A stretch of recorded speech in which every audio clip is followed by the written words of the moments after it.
La palabra a Sebastián Mas, terapeuta, para que nos comparta desde su postura algo sobre este tema. Bueno, muy buenas noches a todos y a todas los que nos están escuchando. La verdad que hasta acá el debate me pareció muy interesante, así que voy a resaltar algunas ideas principales que estuve escuchando. Creo que me ha faltado una, pero bueno, la voy a dejar por fuera, ya si después me la acuerdo después, la voy a retomar. Pero se habló de poder, se habló de curar y se habló de sanar. Obviamente yo voy a hablar de la postura del psicoanálisis, porque si tengo que ser completamente sincero, considero que las demás ramas de la psicología lo que han logrado es tomar la verdad que justamente descubre el dispositivo freudiano y tratar de, si me permiten, de emularla por otros métodos. Esto es muy importante tener en cuenta, no porque yo quiera poner a Freud en un pedestal, sino porque el camino de la ciencia es precisamente ese, ¿no? Viene algún científico que nos descubre una nueva positividad y hace fundar una ciencia. Por ahí el problema es por qué no se continúa lo que hizo Freud, pero se toma el método de hablar con una persona, porque eso hay que tener en cuenta, eso no existía antes de Freud. Yo no digo que la gente no hablaba, ¿no? Lógicamente que hablaban, eso no nos cabe la menor de las dudas, pero el oficio, ¿no? El trabajo, el rol del psicólogo es fundado por Freud. Bien, entonces, ¿por qué digo todo esto? Porque evidentemente es insuficiente quedarnos hasta acá. Vamos a avanzar un poquito. 1936. Jean Lacan, muy joven, 4 años después de publicar su primera tesis de una psicosis paranoica, la teoría de la personalidad en la psicosis paranoica, propone la formalización metodológica del método de asociación libre freudiano. Por primera vez, o sea, podíamos llegar a entender en qué principio se había basado Freud para llevar a cabo su terapéutica. Y acá estoy de acuerdo con todos, ¿no? Porque evidentemente no podría haber un método si no hay una epistemología, por lo menos determinada. Porque como bien decía Suriel, tampoco es una cuestión de que todos tenemos que usar la misma epistemología. No sé si cada uno con su propia epistemología, pero estamos de acuerdo que esto en el campo de la ciencia siempre tiene que estar abierto, ¿no? Después de todo, la epistemología sería una especie de aproximación a la verdad. Yo por lo menos en ese punto coincido con todo lo que han dicho, pero lo que voy a discutirles es lo que se habló del poder, del curar y del sanar. Porque la verdad que nos viene a revelar Freud del dispositivo es la posibilidad de liberar a alguien de las cadenas del relato. A nosotros no nos interesa tanto curar, porque no consideramos que, perdón, no nos interesa tanto sanar, porque no consideramos que haya enfermedades.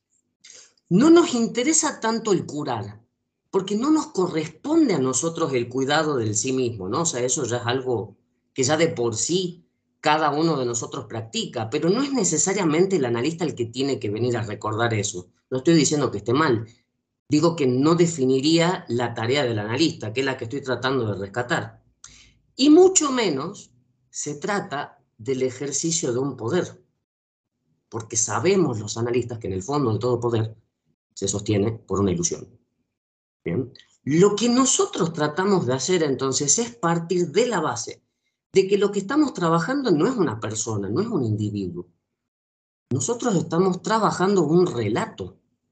En este sentido, me parece que con la narrativa hay un montón de cosas interesantísimas para discutir. Lo que nosotros le aportaríamos a la narrativa en este sentido es que a nosotros nos interesa la exigencia de la totalidad de la narrativa. Porque sabemos que cuando el paciente viene a sesión, en vez de contarnos la historia desde el principio hasta el final, nos cuenta primero el final y luego el principio. Esto ya era algo que en 1895 estaba plenamente demostrado ya por Freud, ¿no? Cómo operaban las resistencias. Si yo te cuento el principio antes del final, logro sistematizar los resultados y por ahí te convenzo de pensar algo que yo necesito que vos pienses. Esto es entonces muy importante tener en cuenta que nosotros no nos vamos a dejar llevar por los rasgos individuales de la persona, etcétera, sino la estructura misma del discurso. Por eso entonces acá ya para terminar mi comentario, para mí epistemología no está separado de la ética que produce. No importa la epistemología que se estudie realmente, lo importante es que hay que tener en cuenta es que la epistemología nos lleva justamente a una conducta científica, ¿no? A una forma de comportarse con respecto al objeto que estamos trabajando. ¿Bien? Muchas veces se aborda la epistemología como un simple armado conceptual. Yo por ahí quería traer a colación la intención de que en realidad la epistemología permite, ¿no?, generar una práctica. No que solamente es un armado conceptual, ¿bien? Por eso epistemología y ética en este sentido estarán unidos. Le doy la referencia a Pensar la ciencia hoy, de Cristina Ambrosini y Gastón Beraldi. Y bueno, ya quizás en algún momento presentar por qué en este sentido el psicoanálisis se sumaría al proyecto de la ciencia moderna y trataría de unificar de vuelta empirismo y racionalismo para no sustituir, no degradar la tensión que tiene que haber constantemente entre teoría y práctica, ¿no? Para que toda ciencia avance, ¿no? Para cualquier ciencia que avance.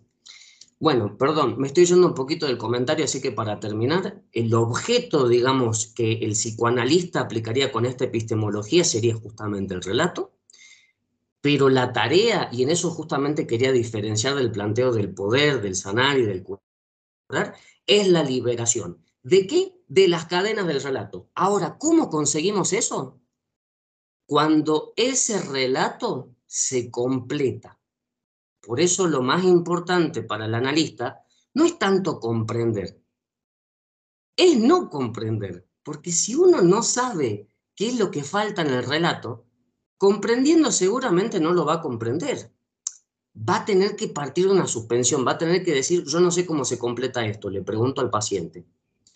Tampoco va a poder actuar, tampoco le va a poder decir al paciente, che, es esto, porque en el momento que haga eso va a privar al paciente de la posibilidad de liberarse por sí mismo.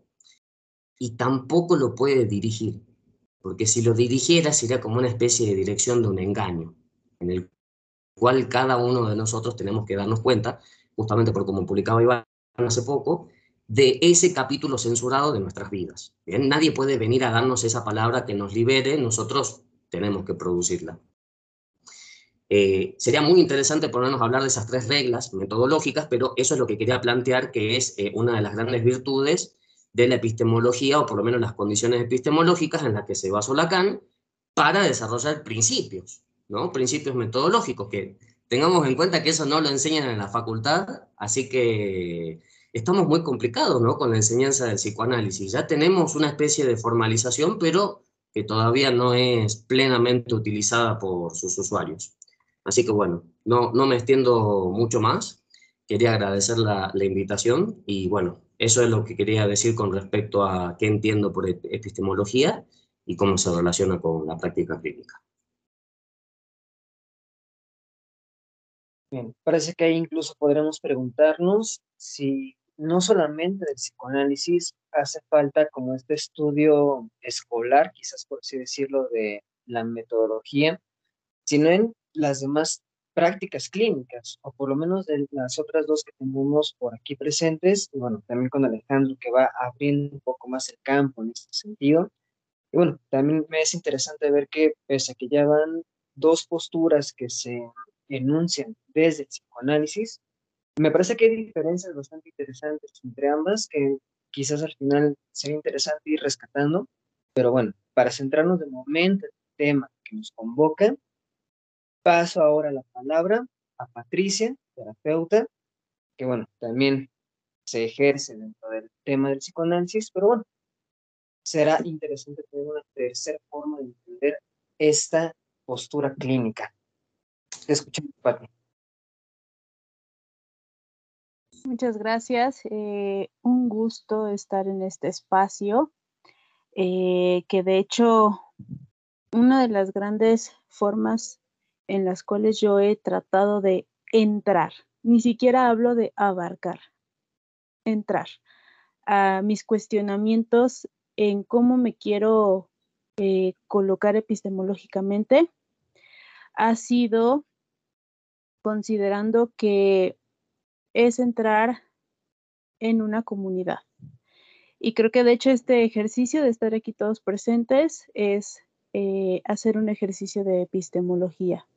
A lo mejor incluso nos vamos a quedar muy incompletos, eso no cabe duda, pero esto me lleva a mí a identificarme primeramente en mis propias experiencias, y yo creo que más que hablar de mi postura, hablo de mi trayectoria. Y eso pues me ha remontado a pensarme, yo niña, yo adolescente, yo eligiendo psicología, porque para mí pensar epistemología ha sido complicado porque pues vaya, dentro del campo de la filosofía, la verdad es que yo he ido entrándome más porque lo vivo desde la responsabilidad de la práctica clínica. No parto yo de la filosofía, parto de del ejercicio clínico, ¿no? Y entonces, en este vivir mi elección vocacional me lleva a identificar que tengo una ambición por conquistar la subjetividad y que creo que en eso todos estamos en la misma situación. El cómo lo hemos llevado, con quién empezamos lecturas, en qué escuela, si en algún momento empezamos con una postura teórica u otra, o replanteamos o nos perdimos, etcétera, pues ahí está precisamente pues las diferencias que ahorita se están marcando, ¿no? Y el quehacer clínico ha sido para mí tratar de equipararlo con un estilo de vida que me hace asumirme en algo, y en ese cuestionamiento de cómo me voy a asumir en el mundo clínico, pues es ahí donde vienen todas las interrogantes que a mí me han hecho entrar en estos cuestionamientos epistemológicos, ¿no? Creo que para mí es como tratar de vivir el psicoanálisis más que estudiarlo. Algo que pues incluso lo sostengo de este filósofo Eli Zaretsky, que precisamente habla de la teoría y la práctica de la vida personal, ¿no? Y entonces, si yo voy ubicando la vida personal de el paciente o el analizado, pues está de por medio que yo también tengo una vida personal. Y cuando yo leo frases como esta de Juan David Nacio, la interpretación es encontrar al paciente en lo más profundo del ser del analista. Digo, carajo, ahí estoy yo presente. Y entonces, en ese yo presente, pues, ¿quién soy, no? Y obviamente está de por medio mi vida personal, y está de por medio también la responsabilidad que yo asumo para que mi práctica clínica no sea solamente mi persona y mi vivencia, porque eso, pues, es muy corto. Apenas tengo 30 años. Y entonces, leyendo a Freud, pues ha sido como muy interesante estar viendo los esfuerzos que él tiene para hacer del psicoanálisis una ciencia. Él habla que el psicoanálisis es una ciencia, obviamente pues vienen otros cuestionamientos, pero aquí lo interesante es este trayecto epistemofílico y epistemológico que él ha hecho. Y es ahí donde yo me he querido encontrar desde la epistemolofilia, del simplemente quiero saber desde el quién soy, quiero saber quién está enfrente, quiero saber de la otra edad, y que además hay un cuerpo teórico robusto. En mi caso, yo lo he encontrado robusto en el psicoanálisis, que me está permitiendo transitar por mi vida, por la de la práctica clínica, ¿no? Entonces, somos sujetos que también estamos buscando trabajo, que estamos con nuestros propios conflictos, que estamos pues vivenciando esta modernidad, y que por lo tanto también el psicoanálisis es ambicioso para mí, porque de pronto es como una especie de ambición por conquistar la subjetividad. Y pues dentro de lo técnico del psicoanálisis, que está precisamente la interpretación, pues de hecho todos podemos interpretar, todo momento, en cualquier momento, bajo nuestras propias vivencias, bajo nuestras propias creencias, etcétera, bajo incluso con el fondo de nuestro propio inconsciente.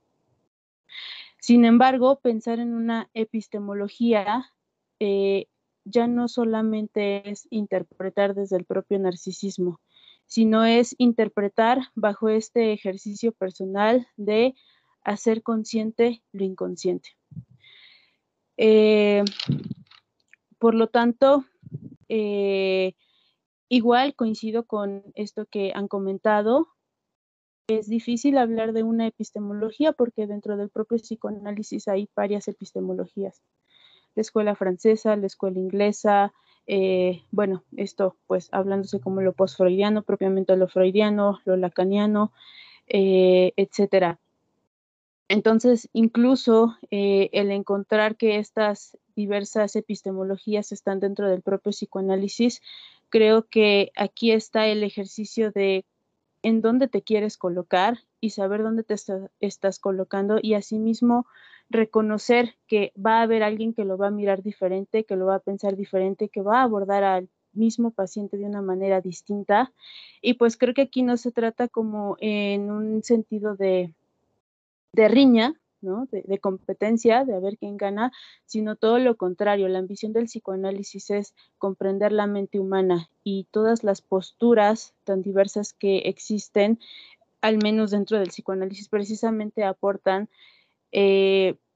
miradas distintas hacia la mente humana y que si existen es porque hubo una serie de fenómenos clínicos, pacientes, que fueron demostrando que eso ocurre en la mente de un paciente y por lo tanto no se anula, se suma en el cuerpo teórico del psicoanálisis. Entonces, pues bueno, ¿por qué influye en la práctica clínica?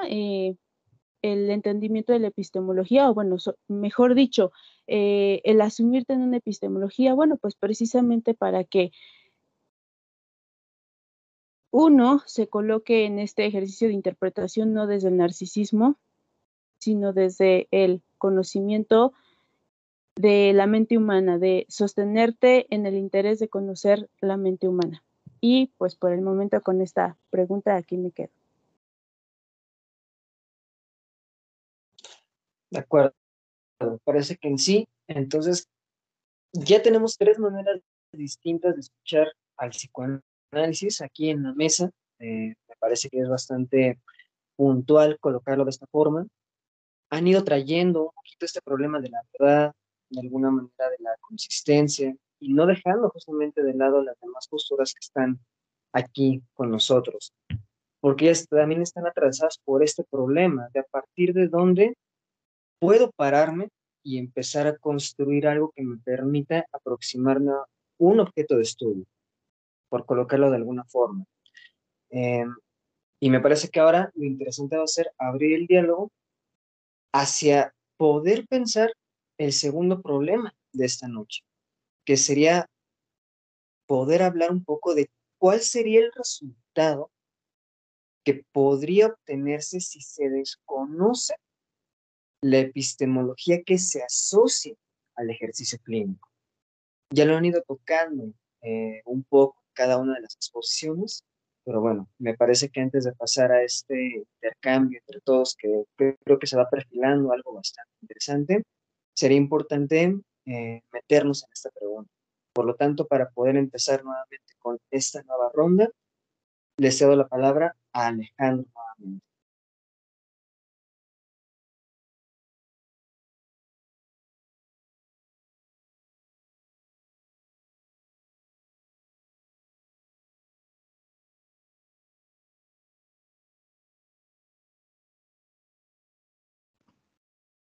No sé si soy yo, pero no lo escucho. Tiene Igual yo. silenciado el micrófono el Alejandro. Me Listo. disculpo, decía que, bueno, es la segunda pregunta y gracias a todos por sus aportaciones. Realmente me han puesto a pensar bastante, tan solo en esta hora y cacho que tenemos aquí dialogando. Bien, ¿Cuáles serían las consecuencias de no entender la importancia de la epistemología dentro de la praxis clínica? ¿Cuáles serían? Bueno, las consecuencias serían que realmente no consigas el objetivo psicoterapéutico. Yo aquí no alcanzaría a categorizar cuántos objetivos psicoterapéuticos habría, pero sí me parece que hay al menos 2 o 3. Yo creo que, vamos, desde un ejercicio ético, si consideras, te has preparado para llevar a tu paciente hacia un objetivo psicoterapéutico, me parece que estamos precisamente en esa discusión social y tienes el derecho de hacerlo. Claro, lo que mencionaban algunos de ustedes, hay que tener la conciencia de qué epistemología es la que me está permitiendo a mí hacer una praxis profesional y no una praxis alternativa como regularmente ocurre en nuestra sociedad moderna o posmoderna, en donde pues a partir de, podría decir, a partir de ciertas prácticas no basadas en la epistemología, no quisiera poner algunos ejemplos, pero sabemos a qué nos referimos, terminan por intervenir en casos que requieren pues prácticas basadas en epistemología, en este caso, a partir de la psicoterapia. ¿Cuáles serían las consecuencias? Las consecuencias me parecen aterradoras. Simplemente es que la persona empeore su problema o en el mejor de los casos que no la mejore. En el mejor de los casos que se quede igual. Pero puede que ocurra lo contrario. Realmente creo que esta segunda pregunta está vinculada a la primera, así que no me voy a extender demasiado. Solamente quería posicionarme en cuestión a la epistemología. No soy relativista. No sé si por ahí se confundió. No soy relativista. Hay una verdad. Aquí el punto es, ¿las palabras alcanzan para decir esa verdad? No, eso es lo que dice Kant. Después lo dice Wittgenstein. Después lo dice Popper. Y todo el teoricismo. Claro que hay una verdad y es la brújula que nos permite teorizar. Porque si no hubiera verdad, cualquier teoría podría ser aplicable. Y reitero, pongo otra vez la teoría absurda de que nuestro malestar y nuestro comportamiento se debe a una rata pequeña que tenemos en el cerebro que actúa. Estoy diciendo cosas ridículas. Si yo parto de esta posición, evidentemente voy a hacer las cosas terriblemente mal. Entonces, hay una verdad a la cual nos aproximamos, incluso hasta el epistemólogo Mario Bunge diría verdad parcial, a la cual nos aproximamos. Y entonces, ¿qué es lo que hace que una teoría sea válida? Bueno, que tiene cierta adecuación con la verdad. Hay cierta adecuación, hay cierto parecido, hay cierto arropaje. Y si no tienes ese arropaje con la verdad, entonces estás perdido y evidentemente tu práctica ni va a ser ética, ni va a ser funcional a tu objetivo psicoterapéutico, sea cual sea. Eso.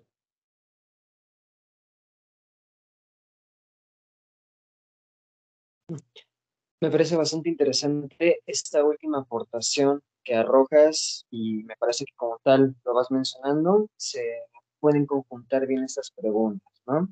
Pero bueno, al final me parece que es una puntuación quizás necesaria para poder enfatizar cuál es el punto de colocar a la epistemología dentro de un ejercicio de diálogo para los clínicos. Entonces, para poder continuar un poco más con esta segunda pregunta, nuevamente tenemos a Daniel en la mesa.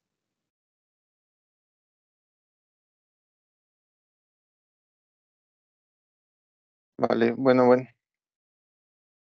Eh, pues así, igualmente, es- estoy de acuerdo en el hecho de que a final de cuentas es un poco difícil poder plantear una nueva idea a partir de que cada uno de nosotros pues ha compartido una opinión distinta y a su vez se ha ido como complementando algo en concreto que no estaría cercano a una opinión que se pueda compartir abiertamente, pero que sí a lo mejor podamos llegar a un común acuerdo.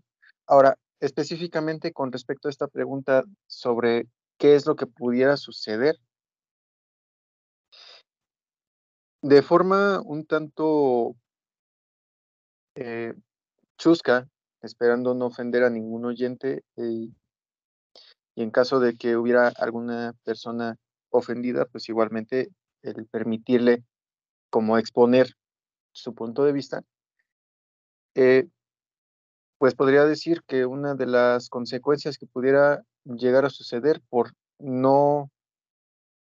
desconocer lo que sería la epistemología, pues podría ser lo que es el coaching, ¿no? Un poco esta situación en donde únicamente se motiva a la persona para que siga adelante más allá de sus problemáticas, pero sin llegar a resolucionar nada. Es más, en muchas ocasiones hasta ignorando el origen de la problemática o la problemática en sí, ¿no? Constantemente este tipo de situaciones tienden a ocasionar justo que a lo mejor no empeorar la problemática, pero sí empeorar la percepción de la misma, puesto que se puede, una vez que se dan estas pláticas donde se motivan, se les dan ideas de grandeza a algunas personas, el problema es lo que viene después, ¿no? O sea, ok, me motivé, empecé a emprender un negocio, hice X cosa, hablé con X persona, etc, etc, etc. Ok, pero me sigue molestando el mismo tema. Entonces tengo todo esto nuevo, pero nada de esto me está pegando porque sigo con el mismo problema. Entonces, el problema se mantiene, pero ahora ya entonces aparecieron nuevos problemas, nuevas problemáticas que están contribuyendo a mi pesadez e incluso a una desvalorización acerca de una autopercepción, puesto que ya empiezo a reconocerme como alguien impotente, alguien no capaz e incluso alguien que apunta por mucho teniendo tan poco. Entonces, de forma concreta, nuevamente, en cuestión de la respuesta a esta pregunta de qué resultado saldría, pues justamente el prolongar una problemática y sumarle algunas más para empobrecer la autopercepción.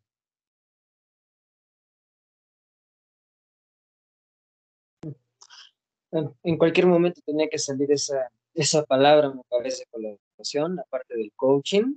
Me parece sumamente interesante la forma en la cual lo planteas tan abiertamente, que bueno, finalmente es uno de los problemas que nos enfrentamos actualmente cuando pensamos la clínica. Y por lo tanto, para que podamos continuar con con este pequeño debate, cedo entonces la palabra a Gustavo.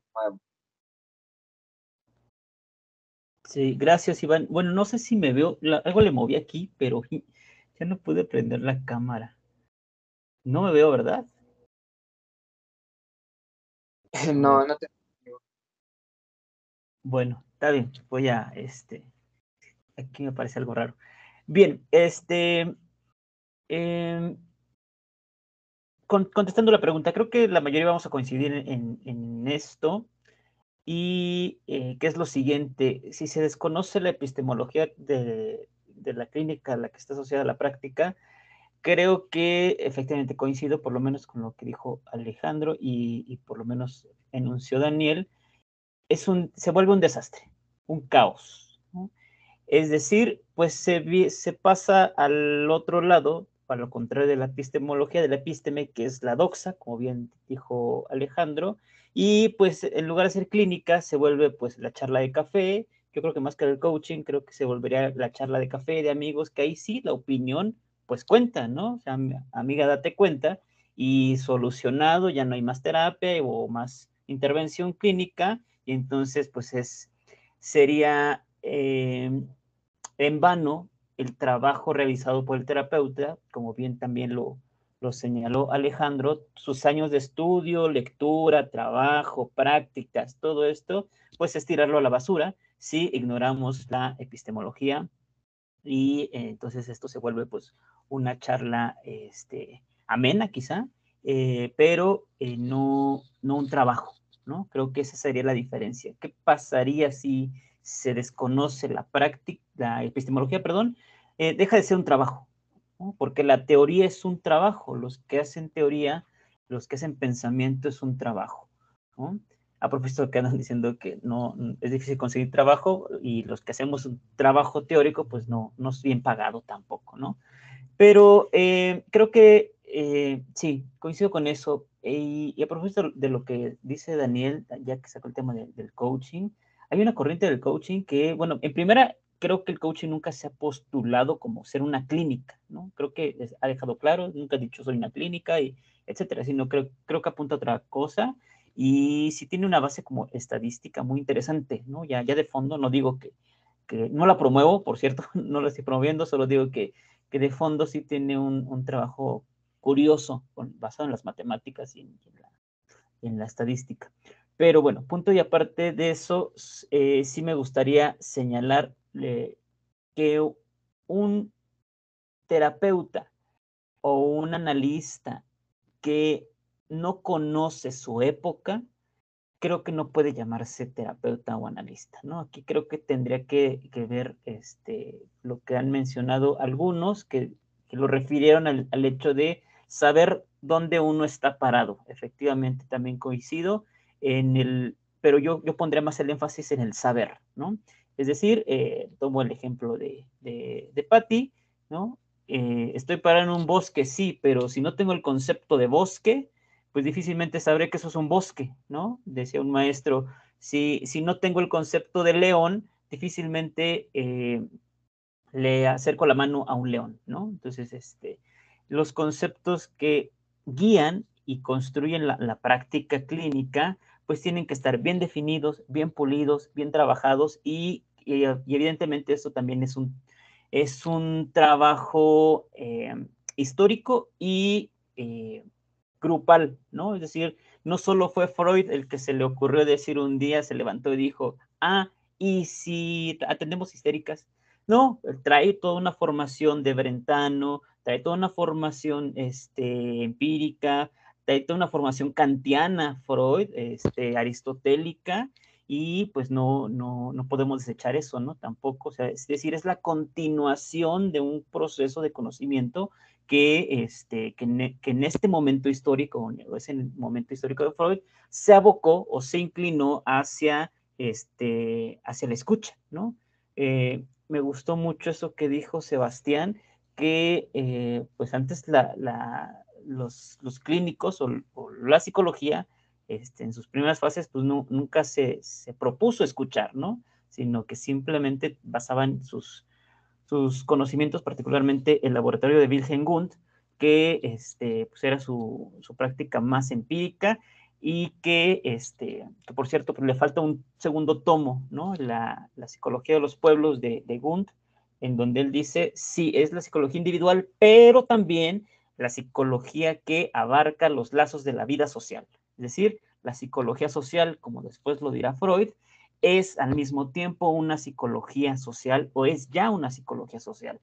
Por lo tanto, sí creo que no podemos perder de vista como clínicos el nudo problemático de la política en el que estamos inmersos, ¿no? Política en el amplio sentido, ¿no? No en el sentido partidista ni democrático, eso, sino político en el sentido de que, bueno, no nos vayamos tan lejos. Los psicoanalistas, aunque son psicoanalistas, cobran, ¿no?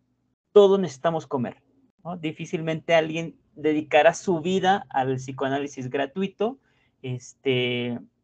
difícilmente, no digo que no lo haya, pero difícilmente. Todos necesitamos comer, por lo tanto, todos cobran. Y esto es un momento histórico en donde el dinero, pues, es la forma por excelencia, la forma valor que predomina. Y ni modo, pues hay que cobrar, ¿no? En ese sentido, está atravesada la escucha, ¿no? No es una escucha tampoco tan desinteresada en el campo de que me siento en el metro, o más bien acá en la Ciudad de México, sientes en la Alameda y te ponen el letrero, ¿no? Se escuchan historias gratis, ¿no? pues no, difícilmente alguien ejercerá la práctica así. Por lo tanto, si hay una rigurosidad, ¿no? Después se ha trabajado mucho el tema del pago, pero creo que no podemos desatender todos estos diques que nos anclan como una escucha particular, ¿no? Y escuchar un discurso particular también, ¿no? No se escucha cualquier discurso, porque entonces pues diríamos que también el discurso de la psicosis pues es el mismo que el de la neurosis y el de la perversión, y entonces pues todo es igual, todo se vale, y pues aquí nada tiene límites, ¿no? En ese sentido, creo que sí, ese creo es la particularidad o la importancia del aparato epistemológico con el que se trabaja, ¿no? Las fronteras entre lo permitido, lo legítimo y lo posible. Me parece que esas tres categorías yo dejaría ahí sobre la mesa, que es lo que la epistemología demarcaría y podría poner pues sus propias fronteras con otras prácticas. En este caso particular yo me refiero al psicoanálisis, justamente para no, y siendo consecuente con mi intervención en uno de los espacios que me diste, Iván, pues no caer en la psicologización del psicoanálisis, ¿no? Creo que por eso se esforzó tanto Freud en construir esta metapsicología, ¿no? No por nada dijo, la psicología no me alcanza para este objeto que estoy descubriendo, inventando, y necesito una psicología más allá de sí misma, es decir, una metapsicología, y bueno, ahí hay trabajos muy, muy importantes, muy interesantes sobre este nuevo saber que pues creo que a mi juicio se desvincula en su totalidad de la psicología y que no aspira en lo más mínimo a las propias metas de la clínica psicológica, ¿no? Ahí sí la corriente que quieran, creo que sí se diferencian, ¿no? No por nada, pues si no, Freud lo hubiera seguido llamando proyecto de psicología para neurólogos y así se hubiera quedado, ¿no? Pero por algo propone el análisis de la psique desde otro punto de vista que pues para su momento es novedoso y me parece que aporta muchísimas cosas más, porque además ilumina y le da pie a la subjetividad propiamente dicha, ¿no? Con eso cerraría. Gracias, Iván. Perfecto, justo con el tiempo. Y me parece interesante entonces que podríamos tener ya 3 niveles, por así decirlo, del ejercicio de la escucha y la palabra, ¿no? Tendríamos un nivel donde estamos hablando tú a tú, un nivel distinto, que sería quizás el del coaching, y un nivel distinto, que sería el de la clínica. Entonces aquí ya se abre una pregunta muy interesante. ¿Cuál es el papel de estos 3 niveles, digamos así, quizás dentro de la sociedad, dentro del marco histórico, dentro del contexto en el cual nos encontramos actualmente? Entonces, se empiezan a abrir nuevos temas que me parecerían interesantes tocarlos en algún momento más adelante, pero para continuar con la problemática de este momento, Suriel, te cedo la palabra.